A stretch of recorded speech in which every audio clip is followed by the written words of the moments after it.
The vacuum of space was, to the Cynthian hegemony, not merely an empty expanse but a vibrant, invisible ocean of data.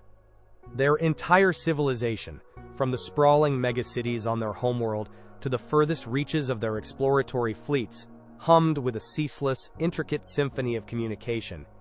Every ship, every sensor buoy, every individual Cynthian was a node in a galaxy-spanning network, sharing information, coordinating actions, and living in a state of perfect interconnected awareness. For the Cynthians, information was life, and communication was the very pulse of their existence. Their philosophy was built on it. A perfectly informed decision was always the logical decision.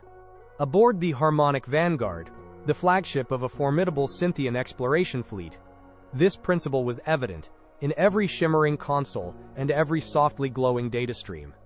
The bridge was a nexus of light and subtle sound, where precise, rhythmic beeps and the gentle hum of advanced processors mingled, painting a picture of flawless technological integration. Fleet Commander Xylar stood at the central command holotable.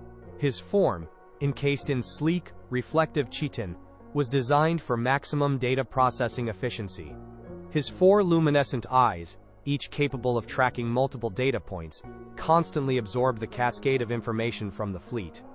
Xylar was a master of grand strategy, his mind a living supercomputer, capable of predicting enemy movements with astonishing accuracy, all thanks to the endless data flowing through his command network. He prided himself on absolute control, on never being caught unawares.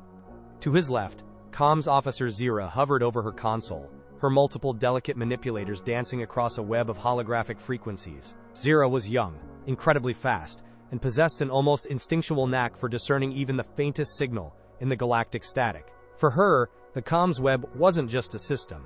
It was a living, breathing entity, the voice of the hegemony. Every whisper, every broadcast, every encrypted burst was part of her world. Opposite her, tactician Corvan analyzed predictive models and probability algorithms. Corvan's mind thrived on patterns, on the elegant logic of cause and effect. His simulations could forecast the outcome of a skirmish down to the last drone, provided he had complete data. He trusted numbers, and he trusted the unwavering stream of information that made the Cynthian fleet an unparalleled force. Status report, Zira. Commander Xylar's voice resonated with the clear, modulated tones characteristic of a Cynthian leader, a voice designed for precise data transmission. All fleet units reporting green, Commander, Zira chirped, her luminous eyes flickering rapidly over her displays. Comms web integrity at 99.8%. No anomalous signals detected within designated patrol zones. The void sings its usual song, peaceful and clear. She felt a sense of calm satisfaction in the smooth operation of her systems. Excellent, Xylar acknowledged, his gaze sweeping over the holographic display of his fleet. Every ship was a bright, distinct node, broadcasting its status, position, and internal diagnostics in real time. It was a beautiful, logical tapestry of power. Reviewing long-range survey data, Commander, Corvan added, bringing up a nebula-choked sector. Our initial probes into the Void's Moss sector indicate high concentrations of rare minerals. However, there are unusual energy signatures from an unclassified species. Designation: humans. Their technology registers as comparatively primitive, their communication bandwidth is narrow, their frequencies erratic. Our preliminary analysis suggests a low-tier threat, easily managed. Xylar's multiple eyes narrowed in contemplation. Primitive? Elaborate, Corvan. Their vessels utilize kinetic projectiles, not energy-based weaponry as is efficient, Corvan explained, a hint of disdain in his tone. Their comms are unsophisticated, prone to environmental interference. They occasionally emit what our translators call short bursts of static, or simply cease broadcasting for extended periods without logical cause. Their overall operational efficiency is lacking. Zira added, Indeed, Commander. I've noted these static bursts. They're not jamming, simply cessation. Like they just turn off their comms. It's odd. An almost inefficient use of bandwidth. She adjusted a dial, trying to pinpoint a specific human frequency, but it would often just go blank. A species that cannot maintain a consistent communication link is inherently disadvantaged, Xylar concluded, a ripple of logical certainty passing through him. Their lack of integrated awareness will be their downfall. We will proceed with resource extraction. This will be a simple annexation. He saw it as a straightforward logistical exercise. a minor inconvenience before a profitable endeavor. Their logical assessment of human primitiveness was subtly challenged a few cycles later. The Cynthian fleet had established an orbital processing facility near a promising asteroid field in the contested sector. Suddenly, a small group of human vessels, what their database classified as corvettes, appeared on long-range sensors. They were moving at respectable speeds, but their presence was utterly baffling. "Commander! Incoming contacts!" Ryle exclaimed, his voice tinged with surprise. "Human vessels!" No prior warning, no comms chatter until they were within optimal detection range. They just appeared. "Impossible!" Zira countered, frantically rechecking her comms logs. "I had no inbound signals, no stealth field emissions. They shouldn't be able to just materialize." A faint flicker of unease, a rare glitch in her usually perfect data flow, rippled through her. The human corvettes engaged the Cynthian mining drones. It was a brief skirmish. The Cynthians, relying on real-time drone telemetry and automated defenses, quickly destroyed the human attackers. But the manner of their arrival and the sheer lack of signals left a faint lingering question. They just came out of nowhere, hit our drones, and then vanished again, Corvan muttered, reviewing the post-skirmish data.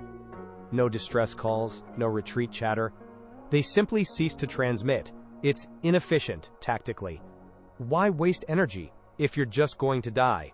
Perhaps a malfunction in their primitive communication systems, or a deliberate but futile attempt at primitive stealth, Xylar reasoned, dismissing the anomaly. Their lack of communication confirms their unsophistication. An isolated, unsophisticated foe is easily dealt with. He saw no threat, only a minor cleanup operation.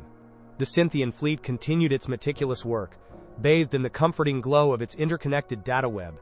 They pushed deeper into the contested sector, following the rich mineral veins. As they advanced, the silent zone anomaly became more pronounced. Comms links would occasionally waver, sensor ghost images would flicker, and Zero would report brief, unexplainable dead zones in the data streams. "Commander, the comms web here is strange," Zero reported, her multiple manipulators twitching with a growing agitation. "It's not active jamming, it's more like a void. Certain frequencies are just gone. No signal, no static, just absence." "Perhaps localized stellar phenomena, Zira," Xylar suggested, though a faint ripple of unease, a logical anomaly in his own calculations, began to form. "Adjust our comms frequencies. Boost power. Maintain full network integrity. We cannot operate without our symphony." But the silence persisted, a subtle, unsettling hum beneath the usual cacophony of their own network. Corvin found his predictive models occasionally showing inexplicable deviations. Ships would report momentary sensor blind spots, only to find nothing there. The efficiency of their data collection was being subtly eroded by nothing at all. Xylar remained outwardly confident, but inwardly, the perfectly ordered universe he knew was beginning to show cracks, not from an enemy's blow, but from an unsettling, baffling absence. The void was not singing its usual song here. It was holding its breath. The Cynthian hegemony continued its meticulous advance into the contested sector. Commander Xylar remained confident, though the subtle anomalies in the comms web were becoming more frequent. He dismissed them as environmental interference, a minor technical challenge for his superior fleet. Their long-range surveys had finally pinpointed a massive, resource-rich asteroid cluster, a prize that would justify any minor technical glitches. It was a perfect strategic location for a mining outpost, nestled between dense asteroid fields that would provide natural cover. "Commander, we have established the initial mining drills," Corvan reported, his display showing automated excavators digging into the asteroids. "Defensive perimeter established. No human signatures detected. The area is clear." "Excellent," Xylar acknowledged. "Maintain vigilance. Zira, any new comms anomalies?" "Only the persistent, Commander," Zira replied, her brow ridges furrowed. "Still, these dead zones, it's not like anything I've ever logged. Our jammers aren't registering any enemy counterfrequency, yet portions of the band are just silent. It's like a missing piece of the void." She tapped her console, a faint sense of unease growing. She tried to explain it to herself as a minor, unclassified cosmic phenomenon, but it felt wrong. What the Cynthians didn't realize was that this resource-rich cluster was no mere discovery. It was a perfectly laid trap, a silent, empty lure set by the very primitives they so easily dismissed. The first strike came without warning.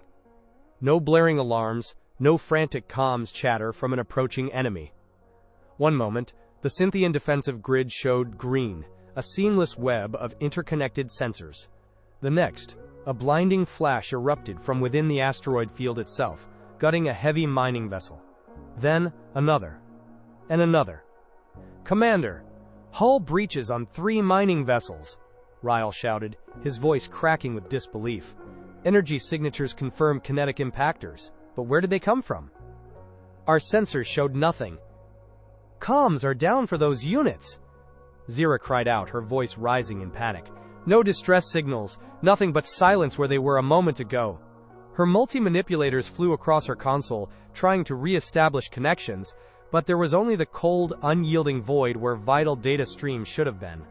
On the main view screen, a small cluster of human vessels, Commander Elena Vance's Ghost Squadron, flickered into existence from behind a large asteroid, their dark hulls almost invisible against the backdrop of space. Their weapons spat silent, incandescent projectiles. They struck with brutal precision, targeting key Cynthian energy conduits and communication relays. Then, just as suddenly, they vanished back into the asteroid field, their signatures dissipating as if they were never there. They emitted no comms, no taunts, no victory cries. Just the silence of their engines and weapons. "Impossible!" Xylar roared, his 4 eyes dilating in shock. His perfect tactical awareness had just been shattered. How? There were no readings. No signals. No active cloaking fields were detected. His voice was filled with a mix of fury and genuine bewilderment. "They're not cloaked, Commander," Corvan stammered, frantically trying to recalibrate his predictive models. "Their signature is just incredibly low, and their comms, they're off. Completely. Not jammed, just off. They're not transmitting anything at all." Zira's entire body trembled. No distress signals from the destroyed units. No retreat chatter from the attacking vessels. "Commander, they're like ghost ships. They materialize, strike, and then simply cease to exist on the comms web. There is no data trail. My instruments are reading empty space where an enemy ship just fired." This was her worst nightmare. A communications officer with nothing to communicate, no signals to track. The absence was more terrifying than any barrage of enemy chatter. Xylar slammed a manipulator onto his holotable. "This is illogical, a primitive tactic. Why would they intentionally blind themselves by cutting communications in a combat zone? It's inefficient. It's cowardly." He tried to grasp onto a logical framework, but it was slipping away. His network, his symphony, was utterly useless against this kind of enemy. The Cynthians immediately began to implement countermeasures. "Boost sensor sensitivity! Activate wide-spectrum comms sweeps! Deploy all long-range probes!" Xylar barked orders, his composure fraying at the edges. They tried to detect jamming, or to override human frequencies. But they failed. Spectacularly. Because there was no jamming. There was just silence. The humans simply weren't talking. "Commander, we are detecting no jamming signatures," Zira reported, her voice edged with desperation. "They're just not transmitting." "It's not a countermeasure. It's a lack of activity. How can a fleet operate without a real-time comms link? It defies basic operational efficiency." Corvan's tactical models, designed for the predictable movements of networked fleets, collapsed into cascading error messages. Every prediction was wrong. Their movements are unpredictable. Without comms, their coordination should be non-existent. Yet they strike with precise coordination, then vanish. He couldn't calculate their next move, because there was no data to process. Their primitive advantage was precisely their complete abandonment of the very thing the Cynthians relied upon. Meanwhile, Commander Elena Vance, aboard her lead corvette, the Silent Hunter, watched the Cynthian fleet's frantic, disorganized responses with grim satisfaction. "Status, bridge," she murmured. Her voice kept low, almost a whisper, despite the comms being entirely offline. "3 Cynthian mining vessels confirmed destroyed, Commander," a crew member responded, his voice equally hushed. "Their defensive grid is in chaos. They're broadcasting wide spectrum, trying to find us." "Let them search," Vance said, a faint, almost invisible smile touching her lips. Let them scream into the void. We own the silence. Go to passive. Full silent running. We'll wait. Her ghost squadron drifted into the asteroid field, their engines dampeners at maximum, their limited comms entirely shut down. They were trained for this. Days, sometimes weeks, of absolute silence. No chatter, no comms, no light, no warmth if it risked a signature. Their crews were disciplined to the point of monastic devotion. They understood that in the vast, noisy galaxy of high-tech comms, silence was the ultimate weapon. Back on the Harmonic Vanguard, the Cynthian fleet was slowly descending into a state of paranoia.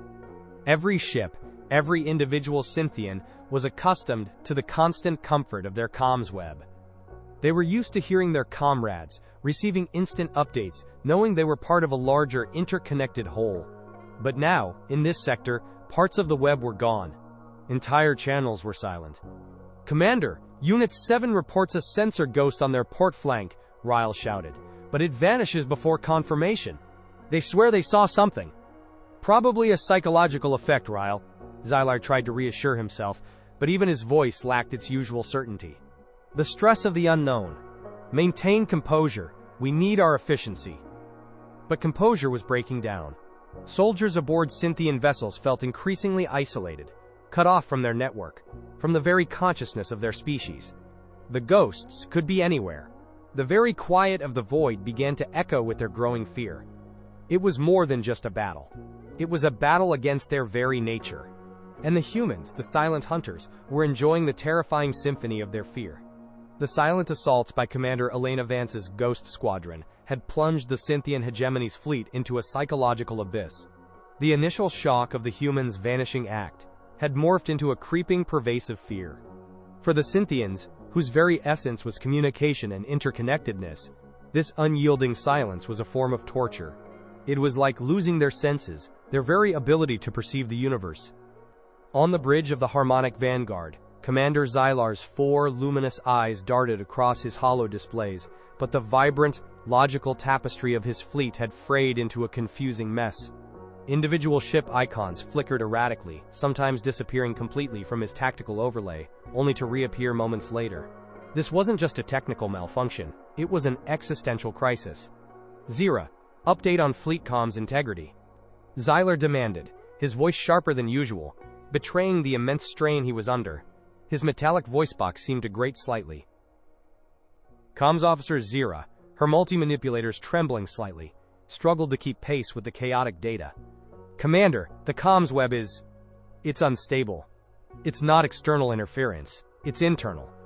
Ships are reporting intermittent signal drops, ghost readings, and paranoia. Unit 4 Beta just reported a quote quote quote quote quote quote quote quote quote quote quote quote quote quote quote quote quote. Unit 7 Gamma believes Unit 8 Delta is no longer responding, but our main sensors show 8 Delta is still active." Tactician Corvin slammed a frustrated manipulator onto his console. "Our internal network is suffering. Without consistent data flow, our subunits are losing coordination. 2 minor collisions have occurred in the last cycle due to ships reacting to non-existent threats or failing to acknowledge genuine proximity warnings from ships that briefly went dark on their local comms." He activated a new set of predictive models, but they immediately crashed, unable to process the sheer randomness. "I cannot predict hostile actions when the hostiles aren't broadcasting their intentions. It defies every tactical principle." Xylar felt a cold, metallic dread beginning to seep into his core.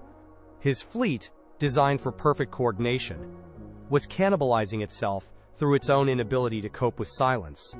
"This is psychological warfare," he murmured, his voice barely audible. "They are using our strength against us. They know we depend on our network." The psychological toll was immense. Cynthian soldiers, accustomed to constant communication with their comrades and commanders, felt utterly isolated. The vast empty void outside their viewports now seemed to hide a million unseen threats. Every whisper of the ship's systems, every creak of the hull, sounded like the silent approach of a human vessel. The fun for the humans was the absolute terror for the Cynthians. Their highly advanced, perfectly logical minds were collapsing under the weight of nothing. "Commander, distress signal from Unit 12, Kappa!" Zira suddenly shrieked, her usual composure completely shattered. They report, "Friendly fire!"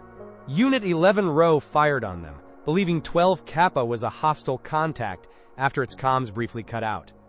"They're damaged, Commander." "Seriously damaged." Xylar's 4 eyes widened. Friendly fire. That was unthinkable. His perfectly coordinated fleet was turning on itself. "Order all units to increase passive sensor scans, rely on visual confirmation where possible, and establish emergency local comms nets, even if they are inefficient." But these desperate measures were too little, too late. The Synthians' deep-seated reliance on their primary all-encompassing comms web meant their local backup systems were rudimentary, slow, and prone to overload. The chaos only intensified. From her dark, silent bridge, Commander Elena Vance watched the Synthian fleets unraveling. "Synthian comms are deteriorating rapidly," her comms tech, Private Jensen, whispered, his voice barely audible above the quiet hum of their stealth systems. "They're yelling at each other now, a lot of panic. They're trying to set up local nets, but they're too slow, too noisy." "Good," Vance replied, her gaze fixed on the Synthian flagship. "Their symphony is becoming a cacophony. We've sown the seeds of doubt. Now we harvest." Her face was grim, determined. She knew what this level of psychological warfare did to a networked species. Mao we hawk. The second major strike came. This time, the humans were even more calculated, more ruthless. They didn't target mining vessels. They went for the jugular, the Synthian fleet's supply lines and command vessels. Again, no warning, no comms chatter. Just silent, blinding explosions as human torpedoes and kinetic slugs tore through the supply freighters, vaporizing their precious cargo. "Supply vessels 3 and 5 destroyed," Corvin bellowed, his voice filled with despair. "They are targeting our logistics.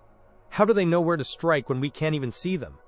"Commander, the comms on the Harmonic Echo are gone," Zira screamed, pointing at a large support vessel on her display, its icon turning red. "No distress signal. They're just gone. Vanished." The horrors mounted. Human ships would appear from seemingly nowhere, unleash a devastating volley, and then, without a single signal, disappear back into the asteroid fields, leaving behind only debris and the profound, terrifying silence of space. There was no wreckage trail to follow, no distress signal to pinpoint. Just destruction, and then an emptiness that chilled the Synthians to their core. They didn't just feel defeated, they felt hunted by ghosts. The pressure began to tell on Zira. She was a comms officer. Her identity was rooted in signals, in the constant flow of information. Now, there was nothing but absence. Her multi-manipulators twitched uncontrollably. "I can hear them, Commander," she whispered, her voice a thin, reedy sound, her eyes wide with terror. "In the static. I can hear their engines, whispering, I can hear them. Watching us." She was hallucinating phantom signals, the ultimate breakdown for a Synthian. Corvin, his faceplate dark with exhaustion and frustration, could no longer operate his tactical models. "They don't adhere to logic, Commander. They don't communicate. My models are useless. Every prediction, every single one is wrong. They are not a quantifiable enemy. They are unreasoning phantoms." Xylar, standing rigid at his command table, felt the foundations of his logical universe crumbling. His perfectly ordered command, his efficient fleet, was dissolving into chaos, not from overwhelming force, but from silence. The humans were not just fighting, they were dismantling the very concept of Synthian warfare. They were truly the silent hunters of the void. Commander Xylar, standing rigid on the bridge of the Harmonic Vanguard, felt the cold, metallic grip of despair tighten around his core processors. His grand fleet, once a symphony of perfectly synchronized data and coordinated might, was now a fractured, discordant mess. The relentless, inexplicable silence of the humans had shattered his understanding of warfare. His logical mind, accustomed to calculating every variable, now faced an enemy that presented no data, no signals, just terrifying absence. "Casualty reports are escalating, Commander," Corvin stated, his voice flat, devoid of its usual analytical vigor.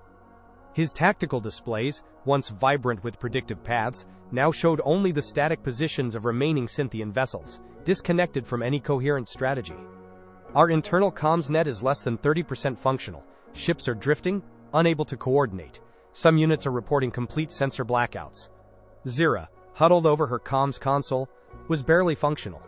Her multi-manipulators twitched uncontrollably, and she mumbled to herself, trying to discern phantom signals in the deep space static. "They're still out there," she whispered, her voice a thin, reedy sound. "I can feel them watching, listening to our silence." The silence that had once defined space was now, for her, filled with the terrifying presence of unseen hunters. Xylar knew he had only one logical course of action left, a desperate gamble to force a confrontation he could at least see. "Order all remaining combat units to converge on Sector GAMMA-9, the asteroid nexus," he commanded, his voice strained. "We will establish a tight defensive perimeter. We will concentrate our firepower, force them to engage us directly." It was a desperate attempt to lure the silent hunters into a conventional fight, where his superior weaponry might still count. He needed to make them appear, to broadcast their presence, even if it was just through the flash of a weapon. His orders, however, struggled to propagate through the fractured comms web. Some ships received them, others did not. The formation was slow, chaotic. But slowly, painfully, the remaining Cynthian vessels began to cluster around the designated asteroid nexus, their weapons charging, their sensors desperately sweeping the silent void. Far away, in the deep blackness of the asteroid field, aboard the Silent Hunter, Commander Elena Vance watched the Cynthian fleet's desperate maneuvers. Her bridge was dimly lit, save for the soft glows of the tactical displays. Every console was set to passive, emitting no signals, making their ship a ghostly presence in the void. "Cynthian fleet is consolidating at GAMMA-9, Commander," Private Jensen, the comms tech, whispered, his voice barely disturbing the profound silence. "They're trying to draw us out. High-energy signatures detected from their primary weapons." "Of course they are," Vance murmured, a grim smile touching her lips. "They can't fight what they can't see or hear. They're screaming for us to turn on our comms, to give them data. But we won't." She tapped a command on her console. "Ghost Squadron, prepare for final run. Target, Harmonic Vanguard. Disable FTL drives, then main comms array. No survivors, no witnesses. Maintain silence throughout." On the tactical display, the ghostly icons of Vance's squadron, highlighted only for her crew's visibility, began to move. They flowed through the asteroid field like wraiths, their advanced dampeners absorbing every engine hum, every heat signature. They were the ultimate predators of the void, hunting not by sound or light, but by absence. The final attack was not a chaotic melee, but a precise, surgical strike. The Harmonic Vanguard glowed, a beacon of Cynthian desperation, its heavy weapons charged, ready to obliterate anything that dared to make a sound. But the human ships made no sound. They emerged not from the expected directions, but from unexpected angles, using the very debris of previous battles as cover. Kinetic slugs, silent and deadly, slammed into the Cynthian vessels. Torpedoes, their drives muted to minimal signature, streaked through the void, bypassing desperate point defense fire. On the Harmonic Vanguard's bridge, alarms shrieked anew, but this time, they were accompanied by total radio silence from the rest of the fleet. "Commander! Multiple hull breaches on the port flank!" Corvin yelled, his voice cracking with utter disbelief. "They're inside our perimeter! How?" "No signals! No signals!" Zira cried out, covering her auditory sensors, her body shaking. "They are literally silent! We can't hear them! We can't see them!" Then, the Harmonic Vanguard itself was hit. Not a direct blow, but a precise kinetic round that tore through its primary FTL drive. Sparks showered the bridge.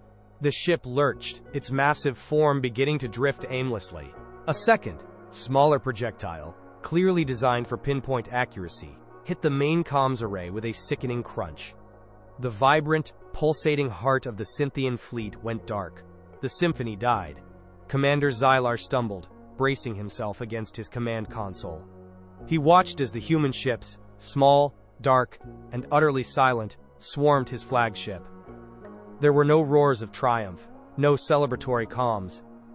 Just the cold, hard reality of their weapons delivering fatal blows. In that final, horrifying moment, as his ship buckled under the silent assault, Xylar understood. His entire existence, his entire civilization's strength, was based on communication, on data, on the knowledge that everything had a signal, a presence. But these humans, they wielded nothing. Their weapon was the void itself. Their strength was their profound, terrifying, unreasoning silence. They didn't need a network, because their bond was unseen, their coordination unspoken, their intent broadcast only through the silent, brutal impact of their kinetic rounds. They were the Void's true predators, masters of an absence that his species could never comprehend. On the other side of the comms void, Commander Elena Vance watched the Harmonic Vanguard's life signs flicker and die. "Target confirmed destroyed," Jensen reported, his voice calm, professional. "All Ghost Squadron units returning to formation. Minimal damage sustained." Vance nodded. "All right, team. Silence protocol remains active. No comms until we're well clear of this sector. Maintain course for rendezvous point BETA-7. The human Ghost Squadron melted back into the asteroid field, their engines dampeners at maximum, their comms completely shut down. They left behind only the scattered wreckage of the once mighty Cynthian fleet, a graveyard of shattered technology. No distress calls reached beyond the sector. No warnings were broadcast, just the deep, cold silence of space. Far away, a lone, crippled Cynthian scout vessel, which had been on a distant patrol, finally limped back to Cynthian space. On its bridge, a traumatized comms officer, perhaps a junior Zera or a survivor from another fleet, broadcast a garbled, terrified report to the Cynthian High Command. "The fleet. It's gone. All of it," the officer stammered, static crackling in her voice. "Destroyed by ghosts. They came from nowhere. No signals. They just hunted us in silence. There was nothing to detect. They are the silent hunters of the void. Do not engage. They are a threat we cannot compute." The Cynthian High Command was horrified. Their entire logical framework for warfare was obliterated. They issued a galaxy-wide directive.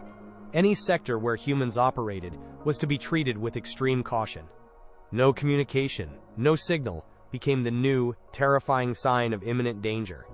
Vast stretches of the galactic map were now marked as no comm zones, areas where the Cynthians feared to tread, not because of what they could hear, but because of what they couldn't. Back on the Silent Hunter, hours later, safely out of the contested sector, Commander Elena Vance finally allowed the comms to activate, just for a moment, for internal ship-to-ship chatter. A wave of relieved, whispered conversations filled the small fleet.